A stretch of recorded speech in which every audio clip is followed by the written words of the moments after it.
نام لے کر جو بڑا مہربان نہایت رحم والا ہے۔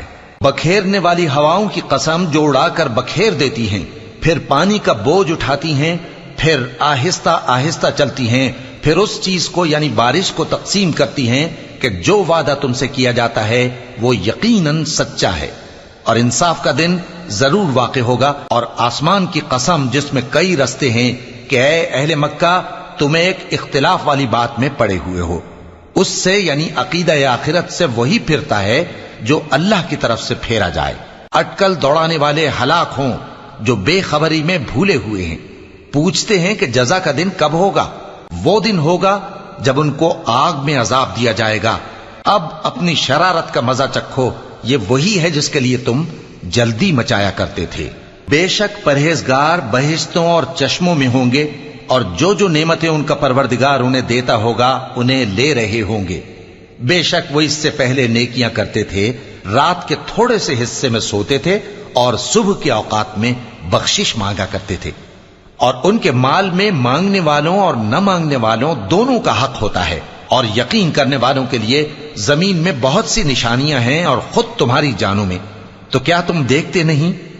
اور تمہارا رزق اور جس چیز کا تم سے وعدہ کیا جاتا ہے آسمان میں ہے، تو آسمان اور زمین کے مالک کی قسم یہ اسی طرح قابل یقین ہے جس طرح تم بات کرتے ہو۔ اے نبی، کیا تمہارے پاس ابراہیم کے معزز مہمانوں کی خبر پہنچی ہے؟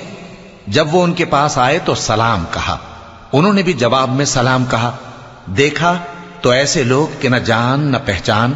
پھر وہ اپنے گھر جا کر ایک بھنا ہوا موٹا بچڑا لائے اور کھانے کے لیے ان کے آگے رکھ دیا۔ کہنے لگے کہ آپ تناول کیوں نہیں فرماتے؟ اور ان سے خوف محسوس کیا۔ انہوں نے کہا کہ خوف نہ کیجے، اور ان کو ایک دانش مند لڑکے کی بشارت سنائی۔ تو ابراہیم کی بیوی چلاتی آئیں اور اپنا منہ پیٹ کر کہنے لگیں کہ ایک تو میں بڑھیا، اوپر سے بانجھ۔ انہوں نے کہا تمہارے پروردگار نے یوں ہی فرمایا ہے، وہ بے شک صاحب حکمت ہے، خبردار ہے۔ ابراہیم نے کہا کہ فرشتوں، اب تمہارا اصل کام کیا ہے؟ انہوں نے کہا کہ ہم گناہگاروں کی طرف بھیجے گئے ہیں تاکہ ان پر گارے کی پتھریاں برسائیں جن پر حد سے بڑھ جانے والوں کے لیے تمہارے پروردگار کے ہاں سے نشان کر دیے گئے ہیں۔ پس وہاں جتنے مومن تھے ان کو ہم نے نکال لیا، پھر اس بستی میں ہم نے ایک گھر کے سوا مسلمانوں کا کوئی گھر نہ پایا، اور جو لوگ عذاب علیم سے ڈرتے ہیں ان کے لیے ہم نے وہاں نشانی چھوڑ دی۔ اور موسیٰ کے حال میں بھی نشانی ہے، جب ہم نے ان کو فرعون کی طرف کھلا ہوا معجزہ دے کر بھیجا تو اس نے اپنی قوت کے گھمنڈ پر منہ موڑ لیا اور کہنے لگا یہ تو جادوگر ہے یا دیوانہ۔ تو ہم نے اس کو اور اس کے لشکروں کو پکڑ لیا اور ان کو سمندر میں پھینک دیا، اور وہ کام ہی قابل ملامت کرتا تھا۔ اور عاد کی قوم کے حال میں بھی نشانی ہے، جب ہم نے ان پر نامبارک ہوا چلائی، وہ جس چیز پر چلتی اس کو ریزہ ریزہ کیے بغیر نہ چھوڑتی۔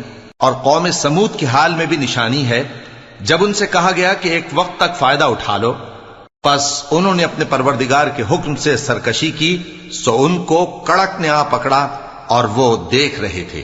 پھر وہ نہ تو کھڑے رہنے کی طاقت رکھتے تھے اور نہ مقابلہ کر سکتے تھے، اور اس سے پہلے ہم نوح کی قوم کو ہلاک کر چکے تھے۔ بے شک وہ نافرمان لوگ تھے۔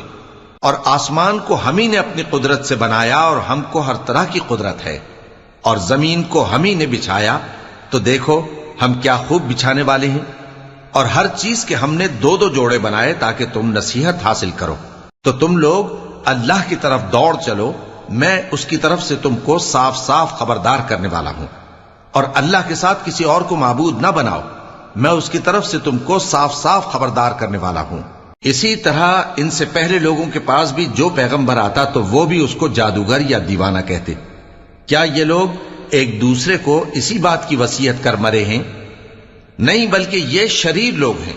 تو اے نبی ان سے منہ موڑ لو، تم کو ہماری طرف سے ملامت نہ ہوگی، اور نصیحت کرتے رہو کہ نصیحت مومنوں کو نفع دیتی ہے۔ اور میں نے جنوں اور انسانوں کو اسی لیے پیدا کیا ہے کہ وہ میری عبادت کریں۔ میں ان سے رزق تو نہیں مانگتا، اور نہ یہ چاہتا ہوں کہ وہ مجھے کھانا کھلائیں۔ اللہ ہی تو سب کو رزق دینے والا ہے، زور آور ہے، مضبوط ہے۔ سو کچھ شک نہیں کہ ان ظالموں کے لیے بھی عذاب کی نوبت مقرر ہے، جس طرح ان کے ساتھیوں کی نوبت تھی۔ تو ان کو مجھ سے عذاب جلدی نہیں طلب کرنا چاہیے، پھر جس دن کا ان کافروں سے وعدہ کیا جاتا ہے اس سے ان کے لیے خراب